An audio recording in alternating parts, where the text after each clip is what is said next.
Buenas tardes a todos de nuevo. ¿Qué tal están? Pues me imagino que pues, tuvieron una, qué sé yo, primera impresión, ¿verdad? Sobre cómo son las pruebas. De hecho, ahorita solo les puse preguntas de verdadero y falso ahí para, para ver si manejan los conceptos. En general, normalmente combino un poco ahí, ¿verdad? El tipo de pregunta. Pero sí creo que en esa primera prueba se presenta bien más o menos que yo lo que quiero es ver si ustedes comprenden o no los conceptos que vamos siguiendo aquí en el curso, ¿verdad? Lo otro es, si se fijaron, les puse ahí lo de la que les había mencionado de la prueba diagnóstica. Recuerden que esta es opcional, pero son 10 puntos extra, ¿verdad? O sea, si en la prueba y con completar todas las preguntas que yo les hice aquí, o sea, no necesariamente en este tipo de actividad, no interesa tanto si está bueno o malo la cosa, sino yo lo que quiero ver es los conceptos que tiene. Entonces, con tal que respondan a todas las preguntas, independientemente de que las respuestas sean correctas o no, ya automáticamente tienen estos 10 puntos extras que les prometí aquí. Y esos puntos van para esta prueba, ¿verdad? O sea, si aquí sacaron 80, entonces con esto tienen 90, ¿verdad? Así, ¿no? Así que, y le puse suficiente tiempo también por si, no sé, por si me querían preguntar algo, ¿verdad? Sobre ella. Vamos a ver a cuándo fue la fecha máxima que le puse. eh, ¿Dónde es que está? No recuerdo. A ver aquí. Le puse fecha máxima 30 de septiembre, o sea, mañana, ¿verdad? El último día para poderla presentar, ¿verdad? Así que los motivo ahí a que le hagan, ¿verdad? Me interesa mucho saber lo que piensan sobre esas preguntas que les hago ahí. Ok, y bueno, continuando sobre lo que veníamos hablando, recuerden la clase anterior, definimos los conceptos de orden, ¿verdad? Orden de un grupo y orden de un elemento de un grupo, ¿verdad? Orden de un grupo prácticamente solo es otro nombre para hablar de cardinalidad, ¿verdad? Recuerden que un grupo es un conjunto, entonces todo conjunto tiene su cardinalidad, su cantidad de elementos que tiene, ¿verdad? Y pues aquí en teoría de grupos, en álgebra le llamamos orden, ¿verdad? A la cantidad de elementos de un grupo. Y de hecho para otras estructuras algebraicas se mantiene como que el término, ¿verdad? Si recuerdan allá cuando estábamos hablando de la definición de grupo, que les presentaba ahí otras estructuras algebraicas como semigrupo, monoide, anillo, campo, cuerpo. En todas esas estructuras algebraicas normalmente acá, ¿verdad? En esta área se le llama orden a la cantidad de elementos, ¿verdad? Entonces, eh, no sé si es como que el mejor nombre, ¿verdad? Porque orden uno lo asocia en español, ¿verdad? Como que a si algo está ordenado, ¿no? ¿Verdad? Pero bueno, ese es el nombre que se le da en inglés y es como la traducción automática, ¿verdad? Orden, ¿verdad? En español. Así que bueno, orden de un grupo significa cantidad de elementos que tiene, ¿verdad? Y orden de un elemento, esta definición sí es un poco más específica, ¿verdad? Es el entero positivo más pequeño, ¿verdad? Que satisface esta ecuación, ¿verdad? Y ese entero positivo, ¿verdad? A ese entero le llamamos el orden del elemento G. Y se denota como valor absoluto, ¿verdad? O como norma, si es en álgebra lineal, ¿verdad? Eh, si no necesariamente ese elemento existe, ¿verdad? La vez pasada vimos varios ejemplos. Y entonces cuando no existe ese entero, entonces decimos que el elemento tiene orden infinito, ¿verdad?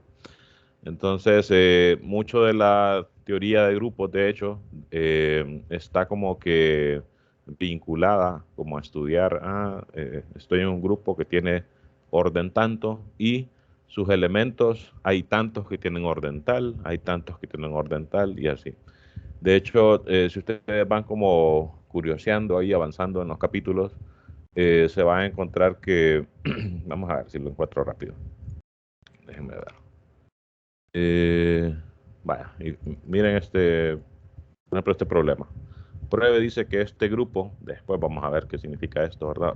Pruebe que tiene orden infinito. O sea, muchas de las preguntas en teoría de grupos tienen que ver con el orden de elementos o el orden de un grupo, ¿verdad? Entonces, estos conceptos son bastante, creo yo, básicos, ¿verdad? En comprender qué significan, pero lo que representan dentro de la teoría de grupos es como bastante importante, bastante fuerte, ¿verdad? Entonces, tenganlos bastante presentes estos conceptos porque de aquí en adelante vamos a estar hablando casi todo el tiempo de estas cosas. Es como cuando a uno le enseñan a factorizar en 110.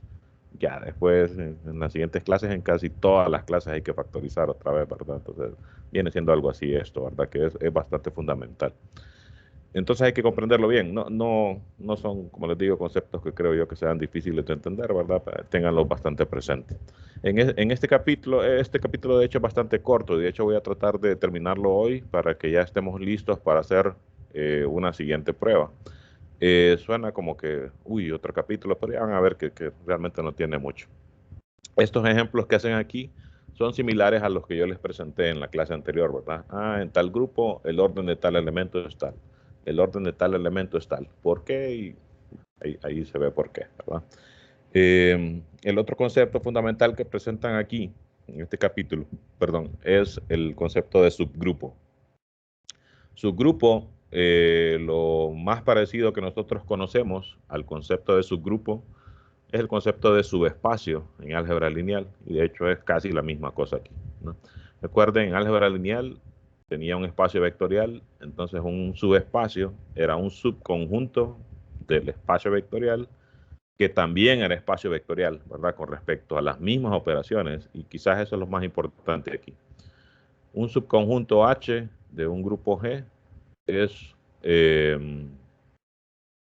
un grupo con respecto a la operación de G. Si eso pasa, decimos entonces que ese subconjunto es un grupo, es un subgrupo de G. O sea, y de hecho lo más importante es esta parte que dice bajo la misma operación de G, ¿verdad? Entonces, nosotros ya conocemos bastantes grupos, ¿verdad? Por ejemplo, los más famosos quizás, ¿verdad? Los enteros con la suma.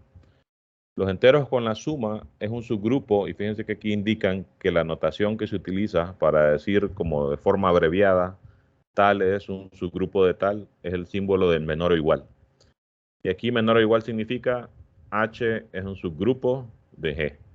Y de hecho, para generalizar, en general, para la estructura algebraica que uno esté trabajando, por ejemplo, si estoy con un monoide, entonces esto se utiliza para decir H es un submonoide de G. Estoy trabajando con campos, bueno, H es un subcampo de G, y así, ¿verdad? Entonces aquí, como estamos trabajando con grupos, esto significa H es un subgrupo de G, ¿verdad? E incluso se utiliza la distinción, recuerden que el menor o igual significa que H puede ser, bueno, si fueran números, ¿verdad? Menor o igual, ¿verdad? Y entonces, si solo se usa el símbolo de menor, significa que H es un subgrupo propio de G. O sea que es un subgrupo de él, un subconjunto de él, pero distinto de él mismo, ¿verdad? Porque todo subconjunto o todo conjunto es un subconjunto de sí mismo, ¿verdad? Entonces, cuando se escribe así, menor o igual, significa que H es un subconjunto de G y podría ser el mismo G, ¿verdad? Y cuando se escribe así, es que H es un subgrupo de G, pero distinto de G, ¿verdad? Hay otros autores que son más específicos y lo ponen así, ¿verdad? En vez de solo poner el menor sin el igual, entonces lo ponen así para decir menor pero distinto de, ¿verdad? Entonces aquí en este libro se utiliza esta notación para decir H es un subgrupo de G pero distinto de G, ¿verdad?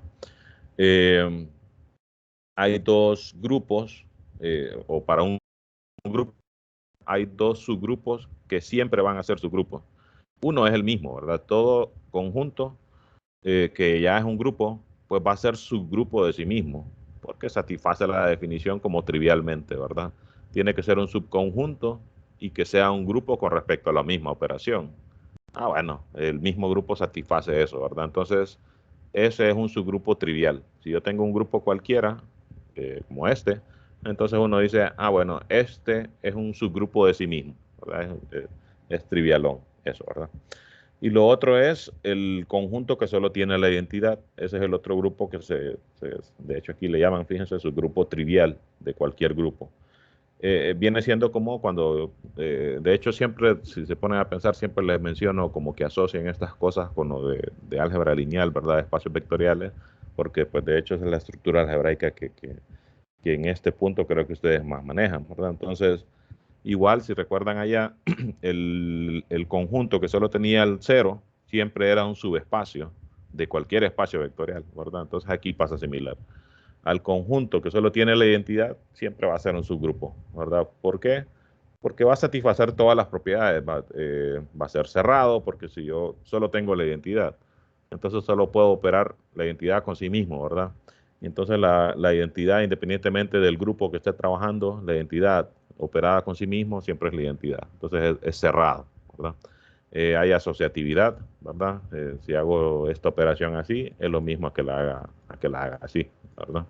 Entonces hay asociatividad siempre, porque la identidad por la identidad es la identidad, ¿verdad? La identidad por la identidad es la identidad, y lo mismo aquí, ¿verdad? Identidad por identidad, identidad, identidad por identidad, identidad. Entonces está lo mismo hacerlo así que hacerlo de esta otra manera, ¿verdad? Entonces hay asociatividad. El inverso de la identidad es el mismo, ¿verdad? ¿Por qué? Porque la identidad, bueno, por esto, ¿verdad? La identidad por la identidad es la identidad, y esa es la definición de inverso, ¿verdad? Es un elemento en el grupo tal que operado con el que tengo me da la identidad. Entonces el inverso de la identidad es la identidad, ¿verdad? Eh, entonces se dan todas las propiedades, ¿verdad? Es cerrado, hay asociatividad, hay identidad, bueno, es el único elemento que hay realmente, ¿verdad? Y el inverso de la identidad es el mismo, entonces hay inverso, ¿verdad? Entonces, no importa en qué grupo esté trabajando, el conjunto que solo tiene la identidad, ese siempre va a ser un subgrupo, ¿verdad? Entonces, para cualquier grupo que yo tenga, siempre van a haber dos subgrupos automáticos, el mismo y el que solo tiene la identidad, ¿verdad? Por ejemplo, en este caso sería el conjunto que tiene al cero, ¿verdad? Que es la identidad de los enteros con respecto a la suma, ¿no? Y así, ¿verdad? Dependiendo del grupo en el que esté trabajando, ¿verdad? De hecho, pues entonces lo que interesa es saber qué otros subgrupos, si es que los hay, tiene este, por ejemplo, ¿verdad? Y fíjense que ahí viene como que otra línea como de investigación en la teoría de grupos, y que de hecho eso ya está solventado, o sea, ahí uno no va a ir a inventar nada, ya todo está como que hecho. Lo que pasa es que hay un montón de casos, podríamos decir. Entonces, por ejemplo, ya se sabe exactamente cuáles son los subgrupos de los enteros, por ejemplo. Y eso es algo que no es trivial, o sea, yo les puedo decir, los subgrupos que tienen los enteros son los conjuntos que están formados por, si yo agarro un entero cualquiera, digamos K, entonces los subgrupos de los enteros son los múltiplos de K, ¿verdad? Así. Los n por K, tal que n es cualquier entero, ¿verdad? Entonces, por ejemplo, un subgrupo de los enteros son los múltiplos de 2, o sea, los pares, ¿verdad? Los enteros pares. ¿Por qué? Ah, bueno, si yo multiplico, sumo, perdón, porque es la operación que tenemos, ¿verdad? Sumo par con par, me da otro par. Ah, entonces la operación es cerrada. El inverso de un par es par también, ¿verdad? 2 es par, el inverso con respecto a la suma es el opuesto, ¿verdad? Entonces el opuesto de un par siempre es par también, ¿verdad? O sea que siempre hay inversos, y la identidad cero es par también, ¿verdad? Por definición. Entonces, el conjunto de los enteros pares es un subgrupo de los enteros, ¿verdad?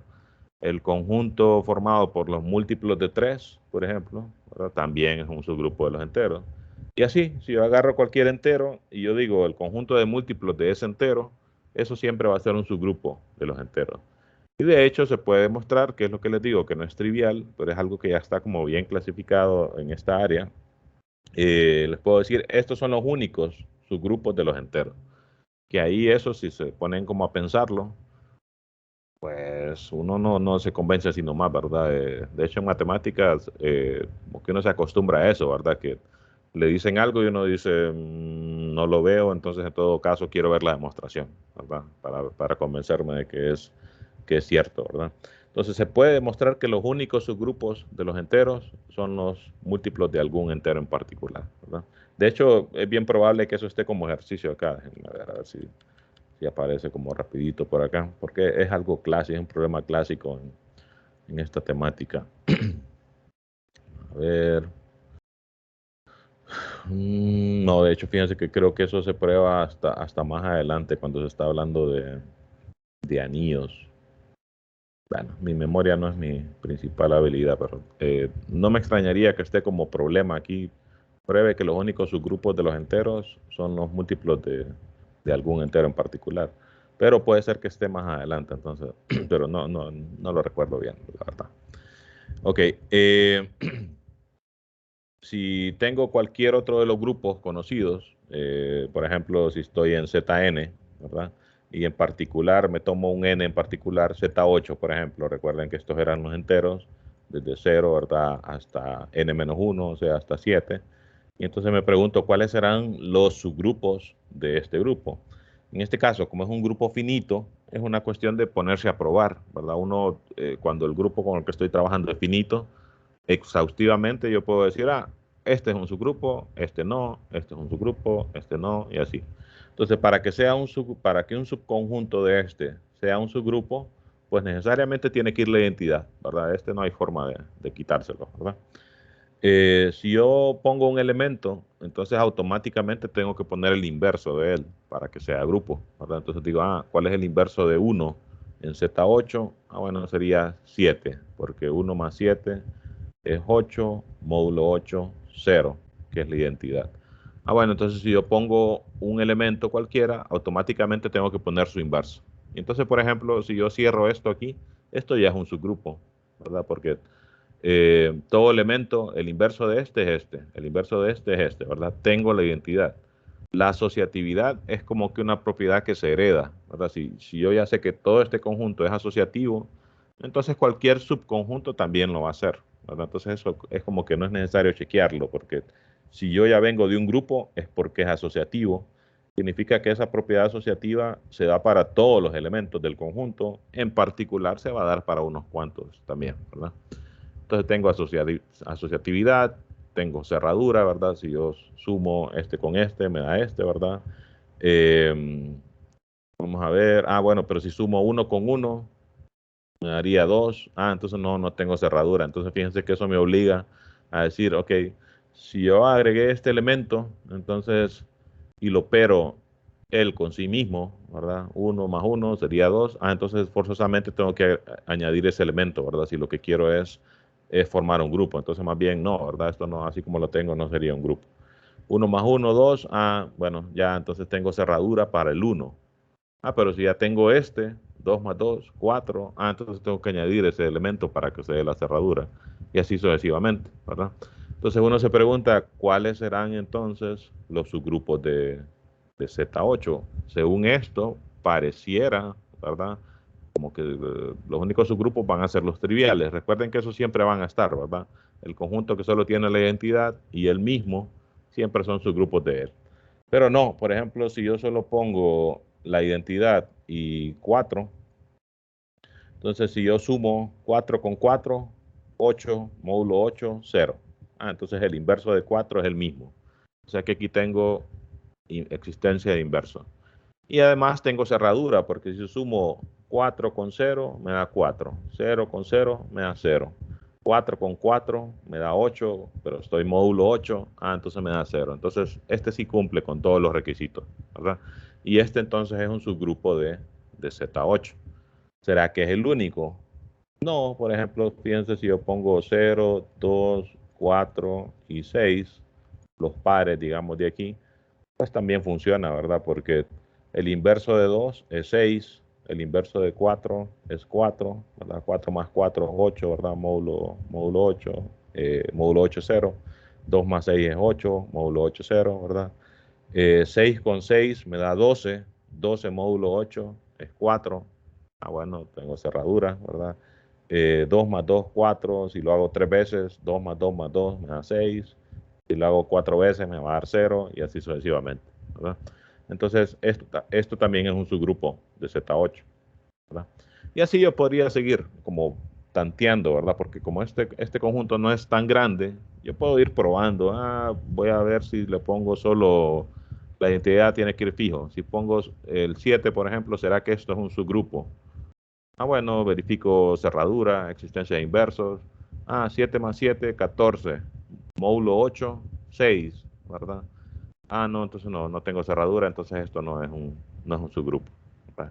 Y así, ¿verdad? Uno, en estos casos que son finitos y pequeños, ¿verdad? Porque no tiene muchos elementos, pues es una cuestión de ir como que caso por caso, ¿verdad? Para ver cuáles de los subconjuntos de aquí, ¿verdad? Son subgrupos o no, ¿verdad? Fíjense que hay, y es lo otro que presentan aquí en el capítulo, hay como teoremas que me permiten como de manera rápida decir si un subconjunto de un grupo es un subgrupo. Si recuerdan, eso pasaba también, ¿verdad? Y ahí les repito otra vez lo mismo. Eso pasaba también en la cuestión de los espacios vectoriales. Si recuerdan ustedes allá, era como más fácil verificar que algo era un subespacio a verificar que es un espacio vectorial, porque si un ejercicio me decía, verifique que tal conjunto es un espacio vectorial, tenía que verificar todos los incisos de la definición de espacio vectorial, que eran un montón, ¿verdad?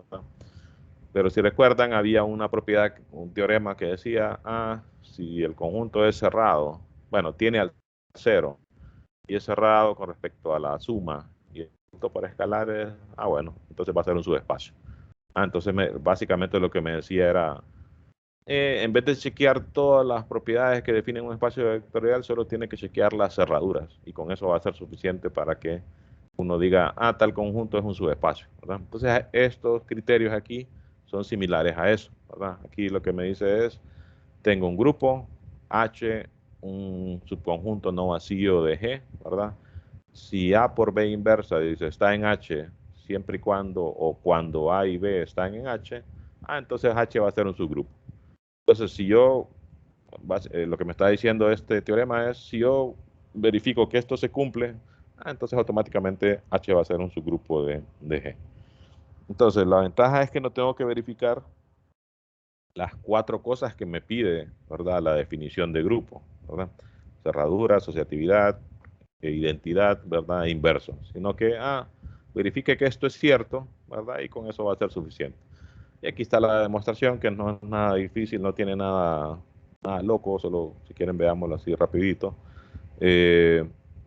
Dice, como la operación en H es la misma de G, pues es claro lo que les decía, ¿verdad? Que la operación es asociativa, porque si se cumple para todos los elementos de G, en particular se cumplen para los de un subconjunto también, ¿verdad?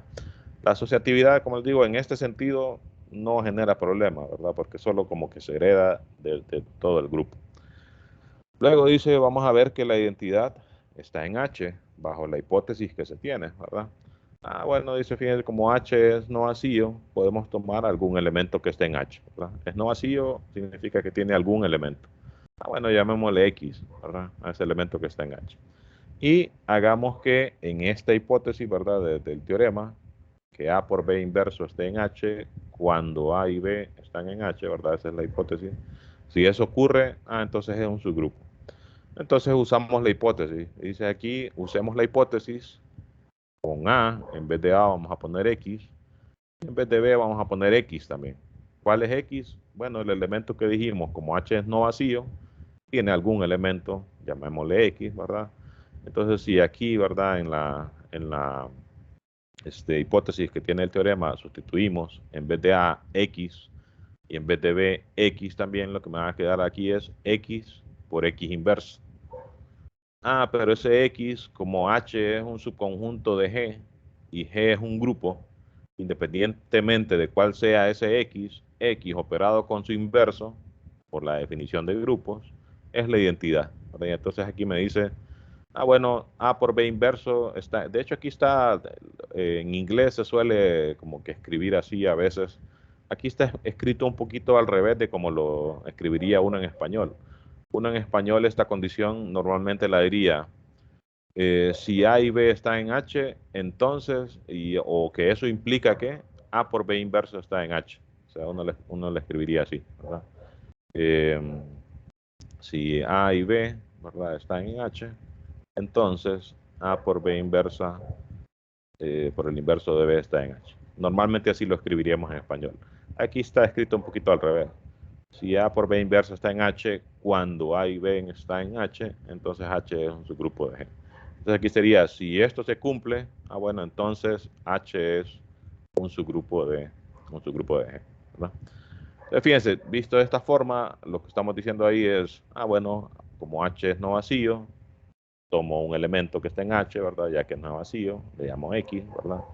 Y aplico esto, ¿verdad? Bueno, entonces ese X puede hacer el papel de A y B aquí, ¿verdad? Porque aquí no me dice que A y B tengan que ser distintos, ¿verdad? Necesariamente. Entonces, tomo A igual a X, tomo B igual a X también, ¿verdad? Lo pongo en esta condición, ¿verdad? Lo pongo aquí. Tendría que X por X inverso, ¿verdad? Está en H. Pero X es un elemento de G también, ¿verdad? Porque H es un subconjunto de G. Y como G es un grupo, bueno, cualquier elemento operado por su inverso me da la identidad, ¿verdad? Entonces noten que esta condición me asegura que si H es no vacío, pues automáticamente la identidad va a estar en H, ¿verdad? Ok, ya tengo la identidad, ya tengo asociatividad. ¿Qué más ocupo? Bueno, ocupo ver cerradura y ocupo ver que tengo inverso, ¿verdad? Entonces esto es lo demás que dicen aquí. Quiero verificar ahora que el inverso de X también está en H. Cuando, y aquí también fíjense, lo escriben al revés, cuando X está en H, ¿verdad? Para ello, entonces lo que dicen es, en la misma hipótesis otra vez, sustituya A igual a E, la identidad, y B igual a X, ¿verdad? Entonces si lo sustituimos aquí, A igual a E, ¿verdad? B igual a X, ¿verdad? Bueno, como es la identidad por cualquier elemento me da el mismo, ¿verdad? Entonces eso implicaría que el inverso de X, ¿verdad? Que era el elemento que dijimos que estaba en H porque no es vacío. Entonces el inverso de X también está en H. O sea que si hay un elemento que está en H, automáticamente el inverso también va a estar en H. Bueno, esa es una de las cosas que ocupamos para decir que es un grupo, ¿verdad? Y entonces lo último que falta es la cerradura, ¿verdad? Para ello entonces se toman dos elementos que están en el conjunto y queremos ver que el producto de ellos también está en el conjunto, ¿verdad? Bueno, entonces nuevamente lo que hacen es el uso de la hipótesis que se tiene. Ya se probó que está la identidad, ya se probó que si está un elemento, está su inverso. Entonces aquí lo que dicen es, si X y Y está en H, bueno, ya sabemos que el inverso de estos elementos tiene que estar en H también, ¿verdad? Porque fue lo que acabamos de ver. Bueno, entonces sustituya otra vez, ¿verdad? En la condición dice sustituya A igual a X y B igual a el inverso de Y, ¿verdad? Bueno, entonces sustituyéndolo aquí tendríamos X por el inverso de Y, inverso, el inverso del inverso de Y, ¿verdad? Que es lo que está escrito aquí, ¿verdad? El inverso del inverso de Y. Pero el inverso del inverso, ¿verdad? Es el elemento original, ¿verdad? Eso es por la definición de inverso, ¿verdad? Recuerden, decimos que A y B, o que A es el inverso de B, si A por B me da la identidad, ¿verdad? Independientemente del orden, ¿verdad? O sea, si lo hago al revés, también. Entonces, si B es el inverso de A, entonces el inverso de B, que es el inverso de A, ¿verdad? Sería A, ¿verdad? Entonces eso es lo que están diciendo aquí, ¿verdad? El inverso del inverso de Y, ¿verdad? Es el mismo, ¿verdad? De hecho, aquí solo están sustituyendo realmente, ¿verdad? En vez de Y inverso, están poniendo B, ¿verdad? Y, y eso es precisamente, ¿verdad? La condición, nuevamente, que tenemos en la hipótesis del teorema, ¿verdad? Que A por B inversa esté en H cuando A y B están en H. Pero A por B inversa es X por Y, el producto de X y Y. Cuando X y Y son cualquier par de elementos, ¿verdad? Si X y Y son cualquier par de elementos de H, entonces aquí a lo que se llegó al final es que X por Y también es un elemento de H. O sea, tenemos la cerradura, ¿verdad? Fíjense que aquí en el libro le llaman test de subgrupos de un solo paso, ¿verdad? Porque solo hay que verificar esto. Si tengo dos elementos cualesquiera, que el primero por el inverso del otro esté en el conjunto. Solo hay que chequear eso, y entonces por eso aquí le llaman test de subgrupos de un solo paso. Entonces, si un ejercicio me pide, verifique que tal subconjunto, así como estábamos haciendo aquí, por ejemplo, verifique que esto es un subgrupo de Z8. Bueno, entonces, aquí realmente, como solo tengo dos elementos, realmente lo mejor es lo que les estaba diciendo, ¿verdad? Porque uno lo puede verificar exhaustivamente, ¿verdad? Son pocos los elementos, no hay problema, ¿verdad? Pero si estoy en grupos infinitos, ¿verdad? Y me dan un subconjunto, entonces yo no puedo hacer eso, ¿verdad? Decir, yo voy a operar todos los elementos y voy a ver que se cumplen todas las propiedades. Entonces aquí es donde son más útiles este tipo de teoremas, ¿verdad? Porque aquí se me dicen, verifique que esto es un subgrupo de los enteros. Bueno, entonces yo lo que digo es, en vez de ir a verificar las cuatro propiedades, ¿verdad? Que definen un grupo, bueno, entonces solo verifico esto, ¿verdad? Como lo haría aquí, por ejemplo. Bueno, yo sé que los elementos de este conjunto tienen esta forma. Aquí K es un entero, pero fijo, por ejemplo. Si son los múltiplos de 2, pues K vale 2, ¿verdad? Si son los múltiplos de 3, pues K vale 3. Entonces, este K aquí es un entero arbitrario, pero fijo, dice uno, ¿verdad? Eso pareciera como contradictorio, pero no lo es, ¿verdad? Algo puede ser arbitrario, pero una vez que yo lo escojo, entonces lo dejo ahí, ¿verdad? Eh, de hecho, en teoría de conjuntos, pues eso tiene sus fundamentos teóricos ahí realmente, pero eh, aquí básicamente lo que decimos es, K es un entero cualquiera, pero una vez que lo escojo, ya no lo muevo, ¿verdad? Entonces, ¿cómo verifico esa condición, verdad? Si yo tengo dos elementos, yo quiero verificar que el primero por el inverso del otro esté en el subconjunto que yo estoy tomando. En este caso sería el H, digamos, ¿verdad? Entonces yo quiero ver que A por el inverso de un B cualquiera, ¿verdad? Que esté ahí, tiene que estar en H también. Bueno, entonces tomo dos elementos cualquiera, ¿verdad? Digo, ok, el K yo ya sé que está fijo, lo que está variando es el N aquí. Entonces podría llamarle a dos elementos que están en H, podría llamarles N1 por K, ¿verdad? Y N2 por K, o sea, dos múltiplos de K. Y estos serían dos elementos que están en H.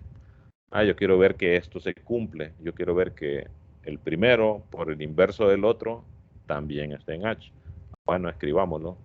El primero, N1 por K, ¿verdad? Por el inverso del otro, N2 por K. Y yo quiero ver si está en H o no. Bueno, trabajémoslo un poco primero.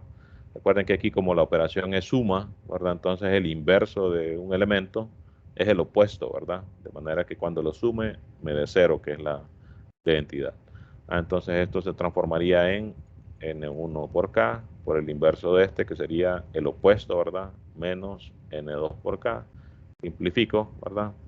Eh, realmente, ¿qué es lo que quiero ver? Para que un elemento esté aquí, lo único que tengo que ver es que es un múltiplo de K. Bueno, tengo asociatividad, ¿verdad? Entonces asocio, ¿verdad? Lo escribo así. De hecho, podríamos dejar este signo menos por aquí al inicio, ¿verdad? N2 y dejar el K aquí. Y con esto ya digo, no importa que sea esto, siempre el resultado va a ser un múltiplo de K. Entonces el resultado es un elemento del conjunto, ¿verdad? Y con eso entonces ya estaríamos diciendo, como esto es cierto, este es un elemento de H, entonces estamos diciendo H es un subgrupo de los enteros. Y fíjense que eso es más rápido, más práctico que venir y decir, voy a verificar que es cerrado, voy a verificar que, bueno, la asociatividad, como les digo, se hereda, ¿verdad? Eso no es necesario. Voy a verificar que está la identidad, voy a verificar que todo elemento tiene inverso. En vez de hacer todos esos pasos, digo, bueno, voy a verificar que esto se cumple. Si se cumple, entonces es un subgrupo, ¿verdad? Bueno, entonces aquí como se cumple, es cierto, este es un subgrupo de los enteros con la suma. Lo que no es tan fácil, pero sí tenganlo ahí como dato, es verificar que este grupo no tiene otro subgrupo, ¿verdad? Como digo, eso creo que de hecho se prueba más adelante aquí en el libro. Aquí presentan otro criterio que le llaman test de subgrupos, pero de dos pasos. Aquí solo hay que verificar un paso, ¿verdad? Que es esa condición, que si tomo dos elementos que están en H, el primero por el inverso del otro también está en H. Es una sola condición. Y ya son dos, dice, sea H un subconjunto no vacío de G, ¿verdad?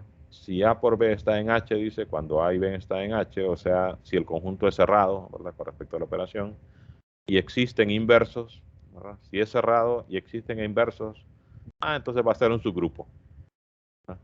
Esto, si se ponen a pensar, básicamente lo que está diciendo es, si chequea estas dos, no es necesario ir a verificar que la identidad está ahí.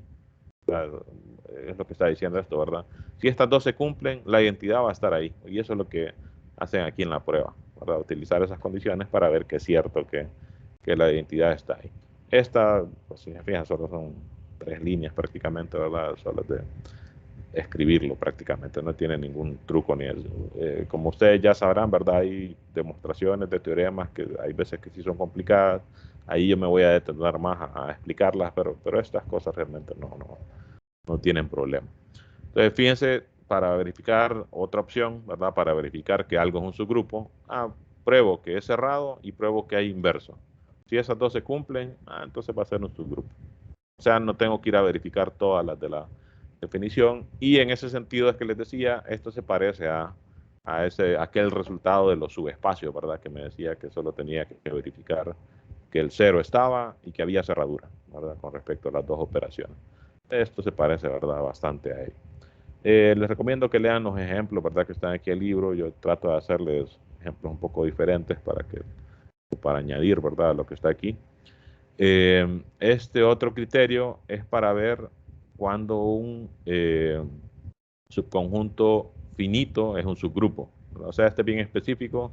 Por ejemplo, este no me serviría para este caso, ¿verdad? Porque estoy en los enteros, es un grupo infinito, y este subconjunto que estoy tomando también es infinito, ¿verdad? Por ejemplo, si K es par, el conjunto de los números pares también es infinito, ¿verdad? Entonces, este no me sirve aquí, ¿verdad? Porque no estoy trabajando con subconjuntos finitos, ¿verdad?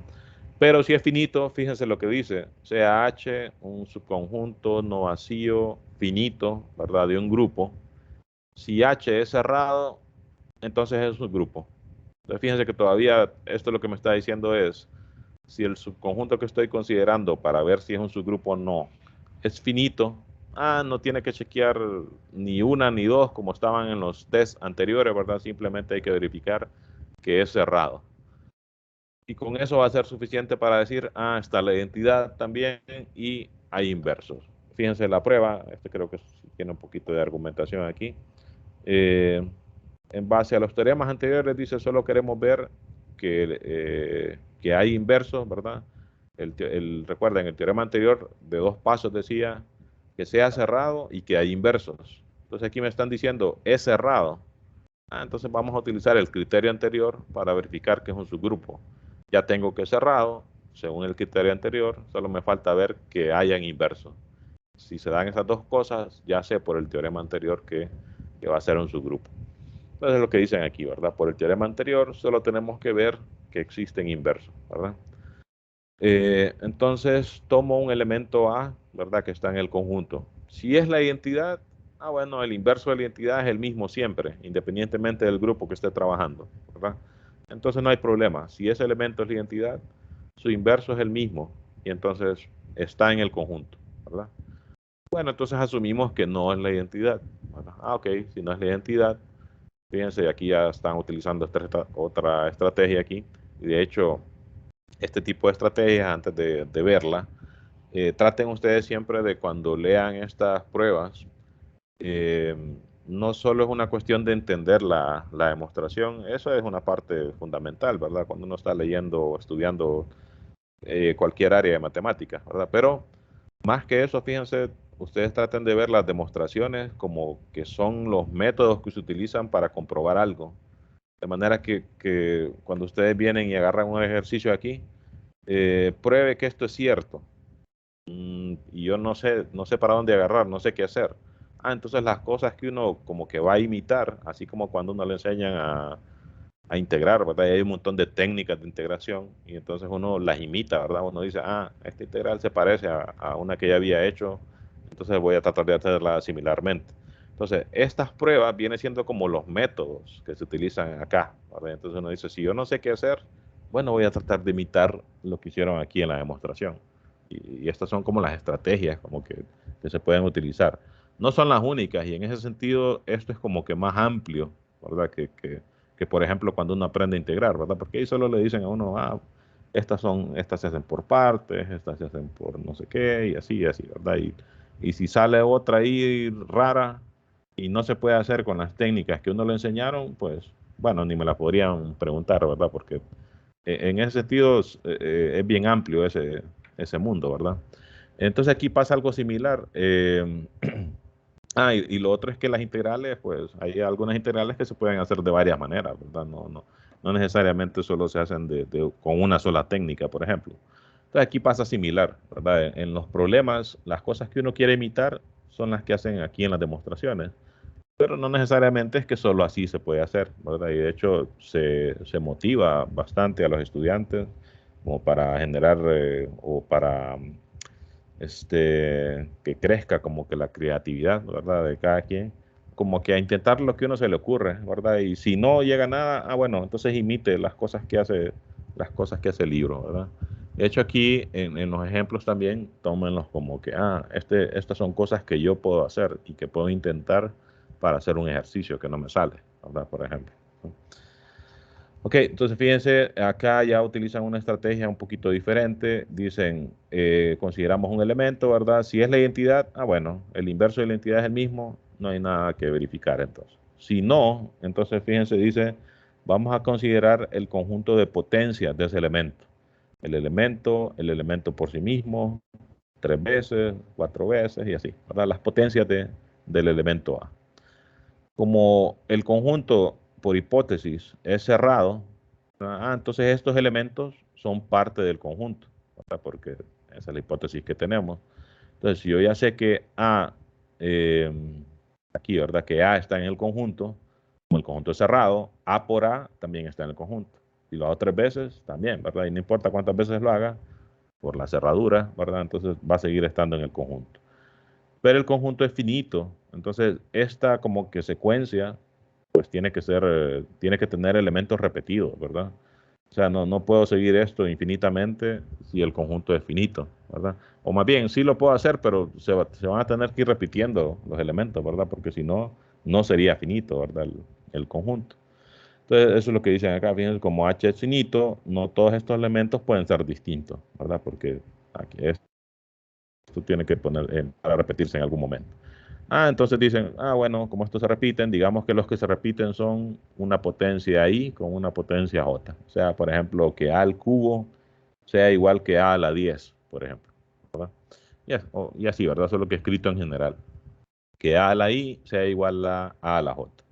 Y considerando que I es mayor que J, ¿verdad? No tiene sentido, si I es igual a J, pues esta igualdad es trivialmente verdadera, ¿verdad?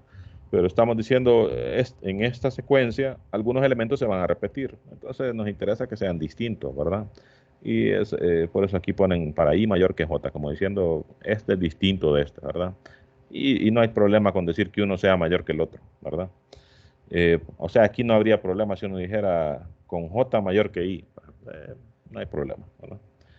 Ok, si esta igualdad es cierta, ¿verdad? Recuerden que H es un subconjunto de un grupo, ¿verdad? Entonces, estos elementos también son elementos del grupo, o sea que tienen su inverso, ¿verdad? Y realmente lo que queremos ver es si esos inversos están en el subconjunto, ¿verdad? Lo que sí sabemos con seguridad es que están en el grupo grande, ¿verdad? Y queremos ver si están en el conjunto que es un poco más pequeño, ¿verdad? Entre comillas, ¿verdad? Porque eso de grande y pequeño en conjunto, ¿verdad? Si los conjuntos son infinitos, entonces eh, quizás no tiene tanto sentido decir que este conjunto es más pequeño que este, ¿verdad? Por eso entre comillas. Eh, bueno, entonces este elemento tiene inverso, ¿verdad? Por lo menos en G. Lo que no sé es si está en H, pero sí sé que tiene un inverso en G porque G es un grupo. Entonces opero a ambos lados, ¿verdad? De esta igualdad por el inverso de este, ¿verdad?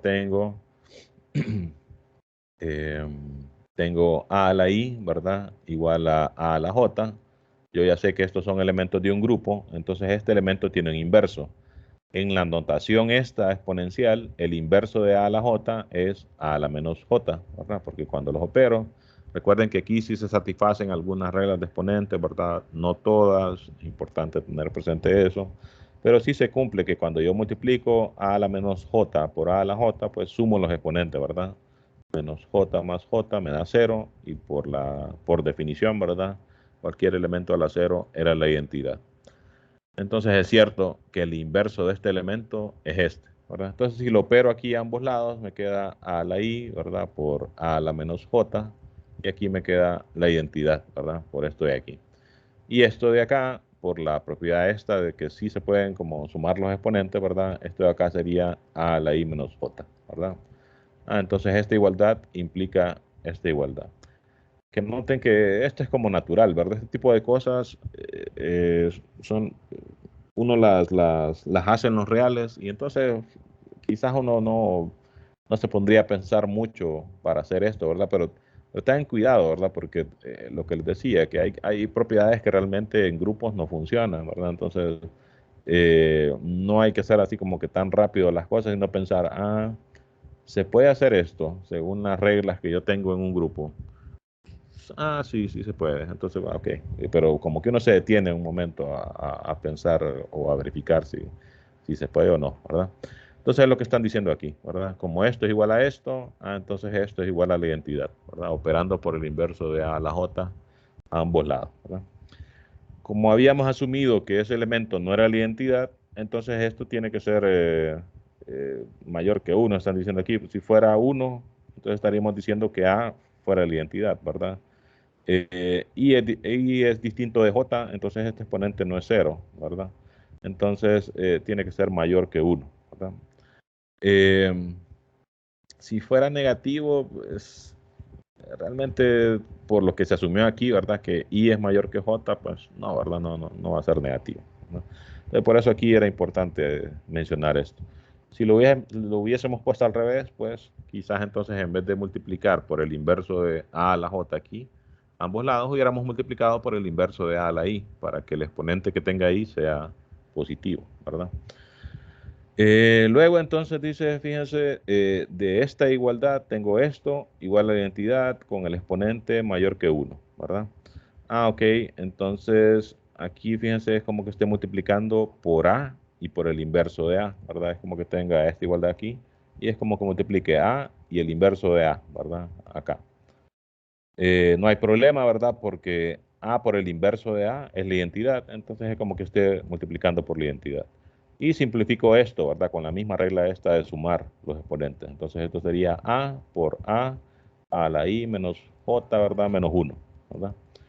Entonces fíjense qué es lo que estamos diciendo aquí, que si yo multiplico A por este elemento, me da la identidad.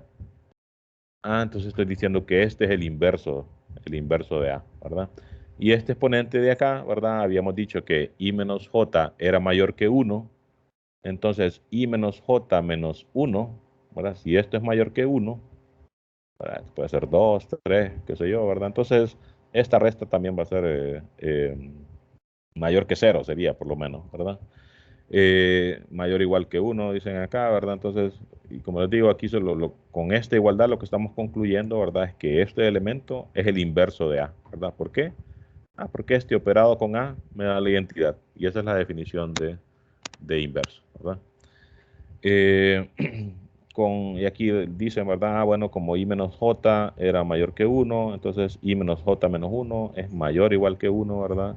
Y eso lo que implica es que este elemento, ¿verdad? Está en H porque H es cerrado, ¿verdad? Entonces, este elemento de aquí, como esto es mayor o igual que 1, es operar A con A una cierta cantidad de veces, ¿verdad? Esto podría ser 1, si solo es una vez, ¿verdad? Bueno, A está en H, no hay problema. Podría ser 2, y estaríamos diciendo que estamos operando A con A, ¿verdad? Y como el conjunto es cerrado por hipótesis, A por A está en H. Y no importa qué número sea este, ¿verdad? Por la cerradura, A por A por A por A, la cantidad de veces que sea, va a ser un elemento de H, ¿verdad? Y eso era lo que queríamos, ¿verdad? Verificar que para cualquier elemento A, el inverso de él también está en el conjunto, ¿verdad? Por el teorema anterior, si hay inversos y el conjunto es cerrado, bueno, entonces es un subgrupo, ¿verdad? Fíjense acá, entonces, lo que hay como que, como sacar de aquí es, aquí utilizaron esta estrategia de considerar, si yo tengo un elemento, considero las potencias de ese elemento, ¿verdad? Aquí uno asocia y dice, estoy trabajando con un conjunto finito, y uno va como, cuando uno va como aprendiendo, uno dice, ok, puede ser que cuando trabaje con conjuntos finitos, esta estrategia de considerar las potencias de un elemento, ¿verdad? Puede ser que me lleve a algo, ¿verdad? Y son las cosas que les digo que hay que tratar como de aprender a imitar, ¿verdad? Cuando uno quiere hacer ejercicio, ¿verdad? Y si uno ve un ejercicio del capítulo, por ejemplo, que dice, qué sé yo, pruebe qué tal conjunto finito es un subgrupo, puede ser que esto me sirva, ¿verdad? Y esas son las cosas que uno trata de imitar. Claro, para imitar algo, un argumento, uno lo tiene que entender, ¿verdad? Y así, pues, como todo, ¿verdad? Como funciona toda la matemática en general, ¿verdad? Realmente. Eh, Luego acá, fíjense lo que hacen es presentar algunos subgrupos que se consideran como importantes y son subgrupos que existen independientemente del grupo que estemos trabajando. O sea que son un poco como similares a los dos grupos triviales, ¿verdad? Al que solo tiene la identidad y al mismo grupo, ¿verdad? Estos son los dos grupos triviales, subgrupos triviales. Eh, Otros grupos o otros subgrupos que siempre se pueden generar son estos que presentan aquí. Fíjense este. Este de hecho se le llama, aquí lo mencionan, a este se le llama el grupo cíclico generado por A. Y de hecho de estos grupos cíclicos, fijan en el siguiente capítulo, pues ese es el tema realmente, ¿verdad? Grupo cíclico. O sea que este tipo de grupos se considera bastante importante, ¿no? ¿Qué significa? Bueno, esta es la notación, ¿verdad? Se utilizan esas como llaves angulares, así como en el producto interno, ¿verdad? Eh, y lo que representa es el conjunto de todas las potencias de A, tanto positivas como negativas, ¿verdad? Y cero también, o sea, todas las potencias enteras. Recuerden que cuando definimos esta notación exponencial, dijimos que aquí solo nos interesan exponentes enteros, ¿verdad? No nos interesa un ala, un medio, por ejemplo, cosas así, ¿verdad? Sino solo potencias enteras. Y teniendo en cuenta que, por ejemplo, a a la menos 1 representa el inverso de a, ¿verdad? A a la menos 2, ¿verdad? Así como está aquí, representa el inverso de a la 2, ¿verdad? Y así sucesivamente, ¿verdad? Entonces, eso eh, es lo que significa esto, ¿verdad? Es el conjunto de todas las potencias de un elemento en particular, ¿no? Y se le llama grupo cíclico generado por A. Lo de cíclico, hasta que estemos aquí, creo que tiene un poco más de sentido pensar por qué se le llama cíclico. Vamos a ver. Sí, aquí no mencionan nada de eso, hasta el siguiente capítulo. Entonces, fíjense, si yo tengo un grupo cualquiera, tomo un elemento cualquiera del grupo, entonces este subconjunto siempre va a ser un subgrupo. Y de hecho, por ejemplo, aunque aquí no lo habíamos presentado ese concepto, eso es lo que estaba haciendo aquí realmente, ¿verdad? Por ejemplo, en esa notación, este sería el grupo cíclico generado por 2. ¿Por qué? ¿Cuáles son las potencias de 2? Y entre comillas, potencia aquí porque recuerden que cuando los grupos son sumativos, las potencias 2 a la 2 representa sumar 2 con 2, ¿verdad? Sumar 2 dos veces. Entonces, en estos grupos sumativos, mejor escribirlo así, ¿verdad? 2 veces 2, ¿verdad? Entonces, las potencias aquí realmente serían múltiplos, ¿verdad? Entonces, ¿cuáles serían las potencias de 2? Bueno, estaría 1 por 2, ¿verdad? Que es 2, 0 por 2, ¿verdad? Que sería 0, 2 por 2, que es 4, ¿verdad? 3 por 2, que es 6, 4 por 2, que es 8, pero como estoy módulo 8, me regreso entonces al original, ¿verdad? 5 por 2, 10, módulo 8, 2, ¿verdad? Me regreso a uno anterior. Y de hecho, por ahí es donde viene lo de cíclico, porque se empiezan como a repetir, ¿verdad? Los resultados que ya nos habían dado anteriormente. Entonces, en ese lenguaje, este sería, en este grupo Z8, este sería el grupo cíclico generado por 2, porque aquí están todas las potencias de 2. Este sería, en ese lenguaje, el grupo cíclico generado por 4. ¿Por qué? 4 a la 0, que realmente sería 4 por 0, ¿verdad? Sería 0, ¿verdad? 4 a la 1, 4 por 1 sería 4, ¿verdad? 4 a la 2 sería 2 por 4, 8, módulo 8, 0, ¿verdad? Y ahí se empiezan a repetir, ¿verdad? 4 a la 3 sería 3 veces 4, ¿verdad? 3 por 4, 12, 12 módulo 8, 4, ¿verdad? Y ya empiezo a repetir los mismos valores y no me voy a salir de aquí, ¿verdad? Entonces, en efecto, este es el conjunto de todas las potencias, entre comillas, ¿verdad? Cuando digo así es cuando el grupo es sumativo, ¿verdad? Las potencias realmente son múltiplos, ¿verdad? Entonces, este en efecto es el conjunto de las potencias de 4, ¿verdad?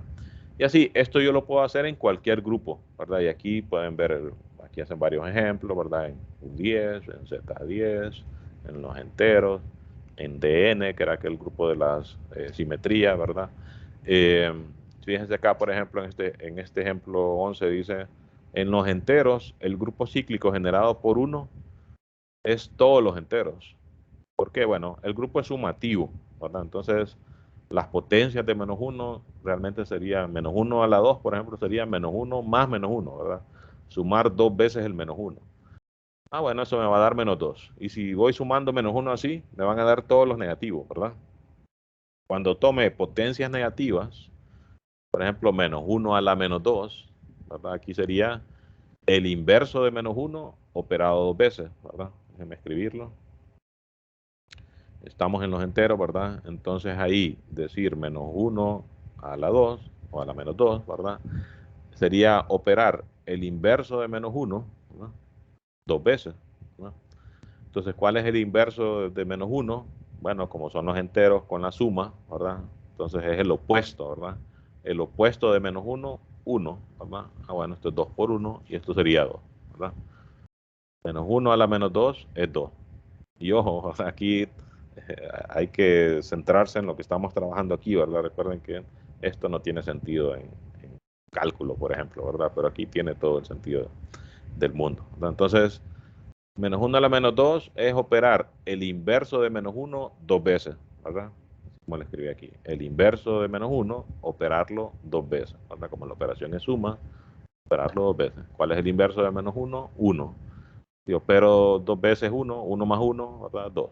Es lo mismo que decir 2 por 1, ¿verdad? Que es 2. Entonces, noten, cuando tome todas las potencias negativas, entre comillas, ¿verdad? De -1, me van a dar todos los positivos, ¿verdad? Porque si hago entonces con la misma razonamiento, -1 a la -n, ¿verdad? Me va a dar n, ¿verdad? Si es -10, -1 a la -10, me va a dar 10, ¿verdad? -1 a la -100, me va a dar 100, ¿verdad? Y así sucesivamente. Entonces, ¿cuál es el conjunto de todas las potencias de -1? Ah, bueno, si son negativos, me dan todos los positivos. Si las potencias son positivas, me van a dar todos los negativos. Y por definición, ¿verdad? -1 a la 0 me da la identidad, ¿verdad? Que es 0, ¿verdad? Fíjense, todas estas cosas parece que no tuvieran sentido, ¿verdad? Cualquier cosa a la 0, 1 diría uno, ¿verdad? En una clase usual, ¿verdad? De matemáticas. Pero bueno, aquí es -1 o cualquier elemento elevado a la 0 es la identidad del grupo. La identidad del grupo aquí es, como la operación es suma, es 0, ¿verdad? Ok, entonces por eso dicen aquí, el grupo cíclico generado por -1 en los enteros es todos los enteros, ¿verdad? Porque se generan todos, ¿verdad? Potencias negativas me dan los positivos, potencias positivas me dan todos los negativos, y si la potencia es 0, ¿verdad? Exponente 0, me da la identidad, ¿verdad? Que es el 0, ¿verdad? Y aquí les recomiendo que vean los otros ejemplos que hacen acá, ¿verdad? Me voy a pasar un poquito, ya se nos fue la hora, pero me voy a pasar un poquito para terminar, no estamos lejos aquí de terminar. Ese concepto de grupo cíclico generado por un elemento se puede generalizar y en vez de decir grupo cíclico generado por un elemento, se puede hablar de el grupo generado por un subconjunto de elementos. Por ejemplo, aquí lo ejemplifican bien. En Z20 dice, yo puedo hablar del grupo generado, ya no se le llama cíclico, porque no necesariamente, ya después vamos a ver qué significa realmente lo de cíclico. Aquí solo se le llama subgrupo generado por tales elementos, ¿verdad? Por ejemplo, aquí dicen, en Z20, el grupo generado por 8 y 14 es todo esto. ¿Qué significa? O cuál es una manera de definirlo. Aquí fíjense que no lo definen, hay varias formas de hacerlo. Aquí lo hacen como un poco, podríamos decir, un poco abstracta la definición, porque dice, este conjunto está formado eh, por el subgrupo más pequeño que contiene a los elementos de S. A ver, ¿dónde está esto? Aquí. Este dice es el subgrupo más pequeño de G que contiene a los elementos que están aquí. O sea, por ejemplo, aquí lo que estaríamos diciendo es, este es el subgrupo más pequeño de Z20 que tiene estos elementos. Eso fíjense que se puede traducir, pero no es trivial, hay que demostrarlo realmente. Se puede demostrar, y solo lo voy a decir así, creo que aquí de repente ha de estar en los ejercicios. Se puede demostrar que esto es equivalente a decir, por ejemplo, el grupo generado por estos dos elementos está formado por todas las potencias de 8, todas las potencias de 14 y operarlas entre sí. Entonces, por ejemplo, tendríamos 8 a la 0, 8 a la 1, 8 a la 2 y así, ¿verdad? Como es finito, pues solo va a ser una cantidad finita. 14 a la 0, 14 a la 1, 14 a la 2 y así. Las potencias negativas también, ¿verdad? 14 a la menos 1, 14 a la menos 2. Y todos esos resultados operarlos entre sí. Por ejemplo, 8 a la 1 con 14 a la 1, ¿verdad? 8 más 14, 22. Módulo 20 es 2, ¿verdad? 8 a la 2 sería 2 veces 8, ¿verdad? 16. Módulo 20 es 16, ¿verdad? 16, por ejemplo, que es 8 a la 2, lo podría operar con 14 a la 2, ¿verdad? 14 a la 2, 28, módulo 20, 8, ¿verdad? Entonces, 8 más 16, ¿verdad? 24, módulo 20, 4, ¿verdad? Y así, ¿verdad? Se van operando todas las posibilidades. Y así se construyen estos resultados que están acá. Por ejemplo, aquí dice, en los enteros, el grupo generado por 8 y 13, bueno, las potencias de 8 prácticamente serían los múltiplos de 8, ¿verdad? 8, 8 más 8, 16, 8 más 8 más 8, 24, o sea, los múltiplos prácticamente. Múltiplos de 8 y múltiplos de 13. De aquí lo que está diciendo es, me van a dar todos los enteros. Aquí de repente en este tipo de casos quizás sí es un poquito mejor esta descripción que dan. Están diciendo el subgrupo más pequeño que contiene a 8 y 13 es todos los enteros. Eso fíjense que no es tan trivial de verlo. De hecho tiene que ver con propiedades de enteros, ¿verdad? De que 8 y 13 son relativamente primos y entonces cualquier entero, aquí lo podrán ver, ¿verdad? Creo que está por aquí esa propiedad. Que es una propiedad del máximo común divisor, ¿verdad? Cualquier par de enteros lo puedo escribir como, si 8 y 13 son relativamente primos, que aquí pues lo son, entonces yo puedo escribir cualquier entero como un múltiplo de 8 más un múltiplo de 13. Y por eso aquí dicen, el grupo más pequeño que contiene a 8 y 13 en los enteros es todos los enteros. Y la otra forma de verlo es, como les decía, ¿verdad? Considero todas las potencias de 8, considero todas las potencias de 13, las opero entre sí, y aquí me están diciendo, eso me va a dar cualquier entero, ¿verdad? Recordando, y aquí fíjense que no están siendo específicos, pero cuando hablan de los enteros como grupo, se está refiriendo al grupo conocido, ¿verdad? De aquella tablita aquí del capítulo, los enteros con la suma, ¿verdad? Eh, los reales, por ejemplo, aquí fíjense, cuando quieren cambiar la operación con respecto al grupo usual, ¿verdad? Por ejemplo, aquí en el capítulo 2, hablamos de los reales distintos de 0 con respecto a la multiplicación. Bueno, aquí están siendo específicos porque realmente no se están refiriendo a eso, sino dicen en los reales, el grupo de reales con respecto a la suma, ¿verdad? El grupo generado por 2 pi y raíz de 2 es esto, fíjense que es como un conjunto de combinaciones lineales, ¿verdad? De hecho, no es que es casualidad que se le llama grupo generado por y es un conjunto de combinaciones lineales, se parece, vamos a pensar, al concepto de subespacio generado, ¿verdad? El espacio generado por tales vectores, si recuerdan, era conjunto de combinaciones lineales de esos vectores, ¿verdad? Cuando los grupos son sumativos, de hecho este concepto de grupo generado coincide pues con ese de espacio generado, ¿verdad? Pero si la operación no es suma, ¿verdad? Como aquí, en los complejos distintos de 0 con la multiplicación, fíjense que aquí cambia la cosa, ¿verdad? Aquí ya no son combinaciones lineales de estos dos, así como acá, ¿verdad? Aquí sí, porque es con respecto a la suma, dice aquí. Bueno, entonces son combinaciones lineales. Acá, como ya la forma de construirlo sería tomar las potencias de 1, ¿verdad? Aquí es multiplicación, entonces aquí 1 al cuadrado es lo usual, ¿verdad? 1 por 1, ¿verdad? Y al cuadrado menos 1, ¿verdad? Lo usual. Y solo me quedan estas, ¿verdad? Estas son las potencias de i, bueno, las potencias de i, ¿verdad? De i y 1, ¿verdad? Entonces, noten que la forma de construir estos grupos generados por es considerar todas las potencias de un elemento, todas las potencias del otro elemento y operarlas entre sí. En los casos de grupos finitos, pues uno lo hace exhaustivamente, ¿verdad? Considera todas las posibilidades. En casos de grupos infinitos, pues normalmente ese conjunto de operaciones va a ser una cantidad infinita también, ¿verdad? Y por eso aquí, pues estos grupos generados por elementos me da una cantidad infinita, perdón, de ellos, ¿verdad? No necesariamente, por ejemplo, aquí en este grupo es infinito, pero el grupo generado por estos dos elementos me da un conjunto finito también, ¿verdad? Y es un subgrupo, ¿verdad? Aquí creo que solo dicen, ¿verdad? Pero por definición realmente se puede ver que esto es un grupo porque se consideran todos los elementos, sus inversos y operarlos entre sí. O sea, eso de operarlos entre sí es para que haya cerradura.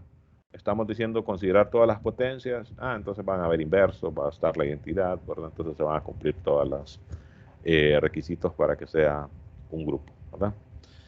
Eh, este es otro subgrupo que siempre va a estar, ¿verdad? Recuerden que les he dicho, está la identidad, está el mismo conjunto, siempre es un subgrupo. Ahora tenemos el grupo cíclico generado por un elemento, esto siempre va a ser un subgrupo. Y tenemos este grupo generado por un conjunto de elementos, ¿verdad? Este es otro grupo que es bastante famoso, ¿verdad? Se llama el centro de un grupo y está formado por todos los elementos del grupo que conmutan con todos los demás, ¿verdad? Recuerden, un grupo no necesariamente es conmutativo, ¿verdad? No es abeliano necesariamente. Si es abeliano, este grupo realmente va a ser el mismo, ¿verdad? O sea, si por ejemplo estamos con los enteros con la suma, que es un grupo abeliano, ¿verdad? La suma es conmutativa. Entonces el centro va a ser todo el grupo, porque todos los elementos conmutan entre sí, ¿verdad? Pero en un grupo no conmutativo, como las matrices, ¿verdad? Con la multiplicación, las invertibles, ahí pues este conjunto ya es más específico, ¿verdad? Porque estaríamos pensando, por ejemplo, en el caso ese de matrices, ¿cuáles son las matrices que conmutan con todas las demás?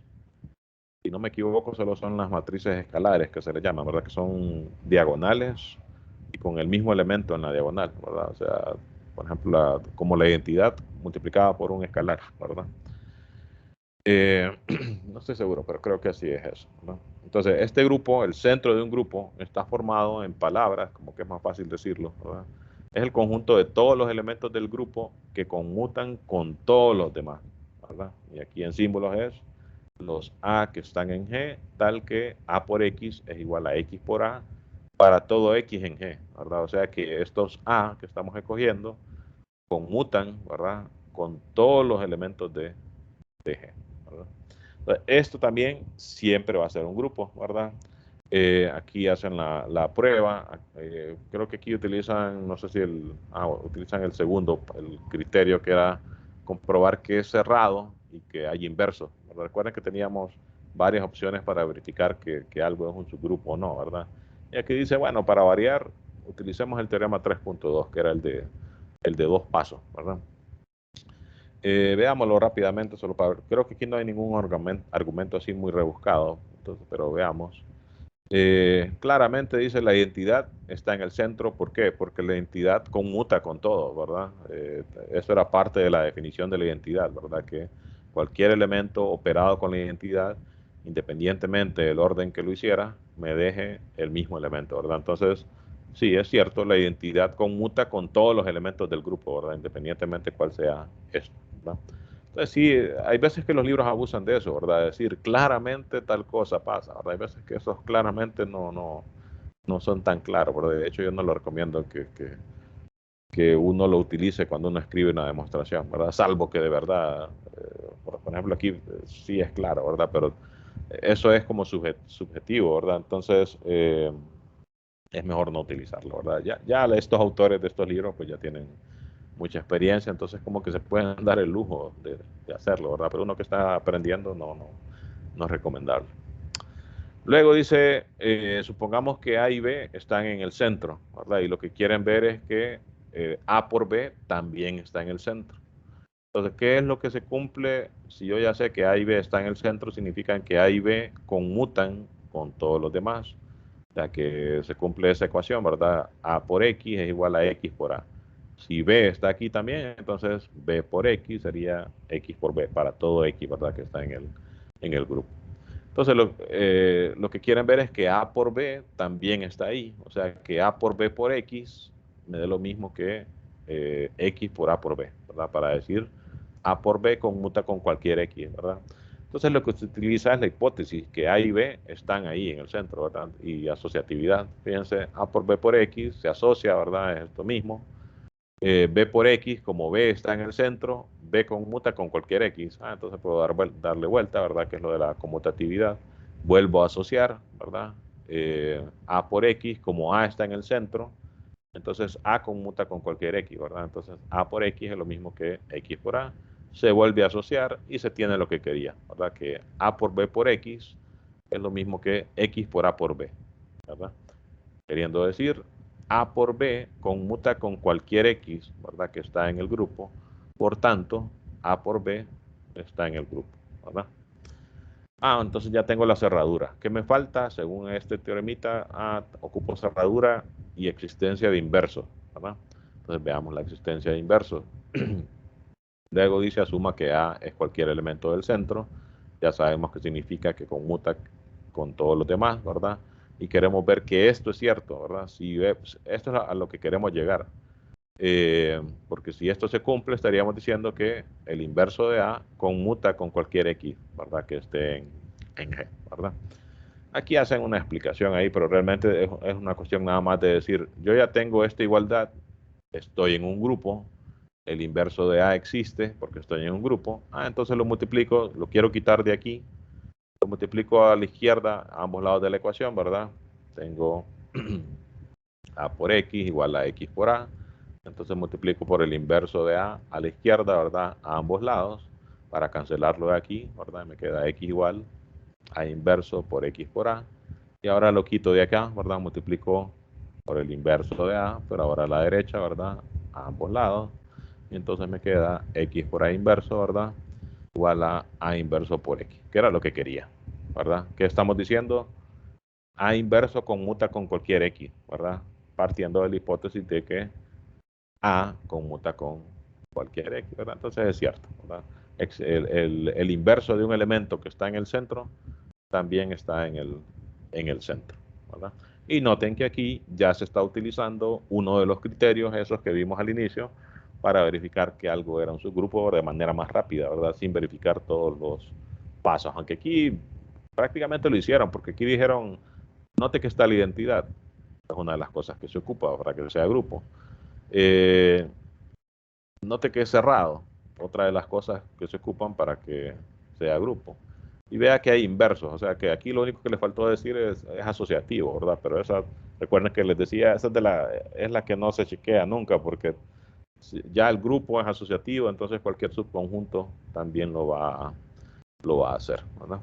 Esto les recomiendo que lo lean. Aquí lo que dicen es el centro de DN está formado por estos elementos. Aquí dan la justificación de por qué. ¿Qué significa?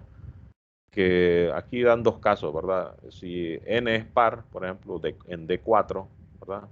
El centro está formado por R8 y R180. ¿Qué significa esto?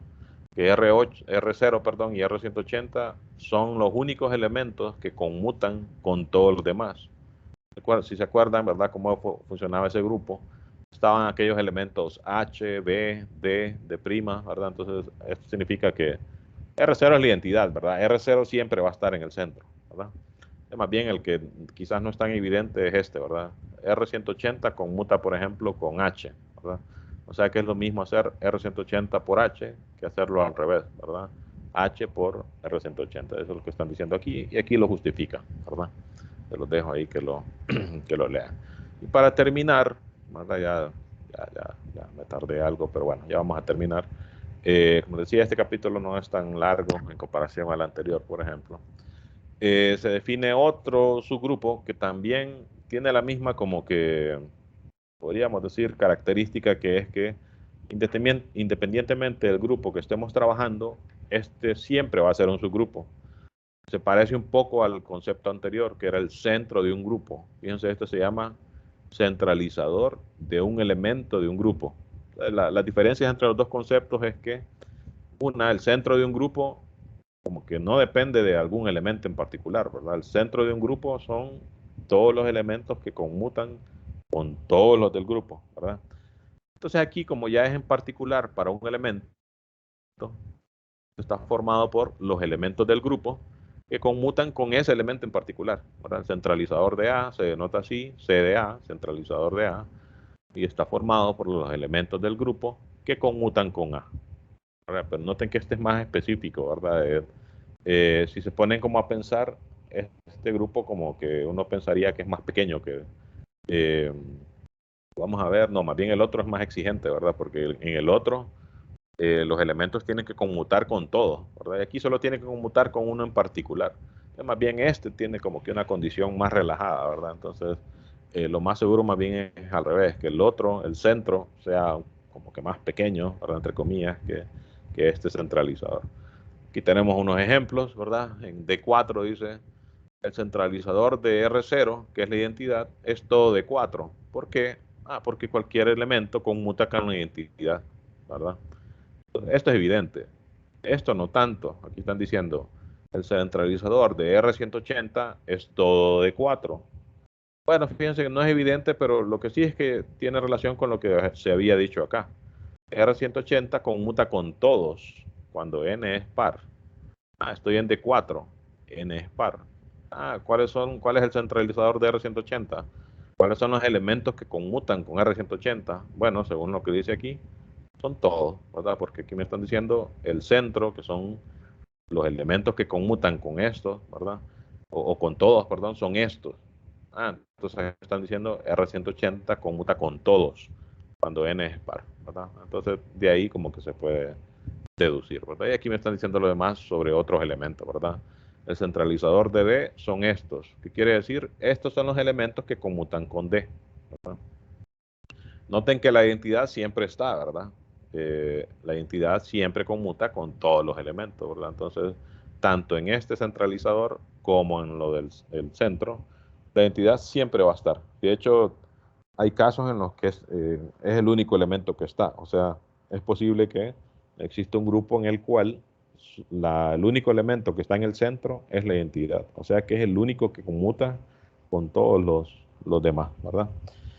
Y bueno, lo que dicen acá es el centralizador es un grupo también. Y de hecho la prueba es prácticamente imitar lo que se hizo con respecto al centro. Y es lo que dicen aquí, ¿verdad? La prueba es similar al teorema anterior, que era el del centro, y se deja al lector, ¿verdad? Noten estos últimos comentarios y aquí nos vamos a quedar. No te dice que para cualquier elemento A del grupo G, el centro de G está contenido en el centralizador. Esto es sobre más o menos lo que les estaba diciendo, ¿verdad? Que el centro, como es como más exigente, normalmente va a ser más pequeño que el centralizador y más específico aquí me están diciendo, el centro es un subconjunto del centralizador. ¿Tiene sentido? Sí, porque el centro son todos los elementos que conmutan con todos los del grupo. Y aquí son elementos que conmutan con A. Entonces, si estos de aquí conmutan con todos, en particular conmutan con A, ¿verdad? Entonces tiene todo el sentido, ¿verdad? Esta contenencia. Al revés no necesariamente se da, ¿verdad? Y de hecho aquí dicen, si G es abeliano, sí, solo sí, el centralizador de A es todo G, para todo A, ¿verdad? Tiene todo el sentido también porque centralizador de un elemento son los elementos que conmutan con A. Entonces, si es todo el grupo, para cualquier A, significan que todos los elementos de G conmutan con A. O sea que es cierto que es abeliano, ¿verdad? Ok, entonces fíjense que para resumir, ¿verdad? El capítulo, básicamente aquí lo que nos dan es como una lista de subgrupos que se pueden generar arbitrariamente, en el sentido de que no importa qué grupo tenga, yo siempre puedo hablar del centralizador, yo siempre puedo hablar del centro, siempre puedo hablar del grupo cíclico generado por tal, o del grupo generado por un subconjunto. Independientemente del grupo que esté trabajando, estas son como formas de crear su grupo. Y fíjense que eso tiene un poco de relación con lo que les planteaba aquí, ¿verdad? Que yo les decía, ¿será que hay más subgrupos de Z8? ¿Será que estos son todos? ¿Verdad? Bueno, por ejemplo, ahí me están dando maneras de decir, consideremos el centralizador de 4, por ejemplo. ¿Cuáles son los elementos que conmutan con 4? Noten que aquí no tendría mucho chiste porque este grupo es abeliano, ¿verdad? El centralizador de cualquier elemento va a ser todo el grupo, ¿verdad? Que era el último comentario que estaba ahí en el capítulo, ¿verdad? Donde tiene más chiste eso, y por eso ahí los ejemplos lo hacen en D4, es en los grupos que no son abelianos, ¿verdad? Como D4 o como aquellos de las matrices, ¿verdad? ahí es donde tiene chiste hablar de centralizador, ¿verdad?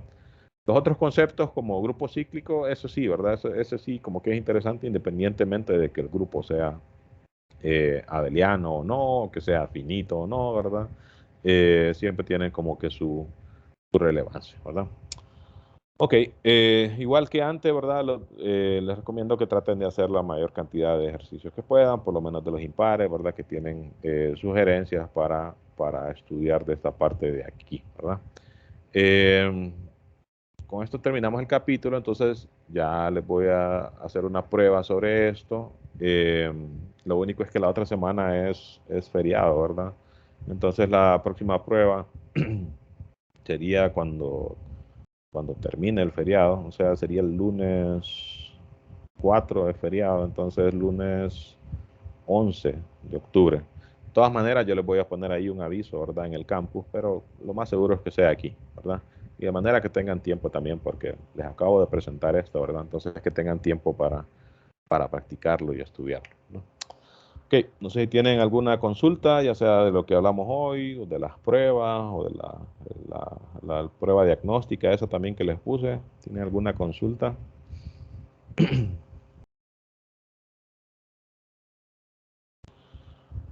¿Todo bien? Diga. Licenciado, si tenemos como una duda en alguna pregunta de la prueba, Ujú. no Lo mejor es sé. que me lo envíe al correo, porque usted ahí me dice, mire esta pregunta, me manda incluso una captura, tal cosa, ¿verdad? Entonces es mejor así, ¿verdad? Porque usted así me muestra cuál es la pregunta, que tiene duda específicamente, ¿verdad? Y pues así yo le puedo ayudar. Ah, bueno, ok, sí está Ujú. bien, entonces ahí le voy a preguntar por correo. Bueno, ¿alguien más? ¿No? Bueno, pues entonces, tentativamente, como les digo, la próxima prueba el lunes al volver, ¿verdad? El feriado. Pero igual yo les voy a poner un aviso para ser más preciso, ¿verdad? Y en el campo, ¿verdad?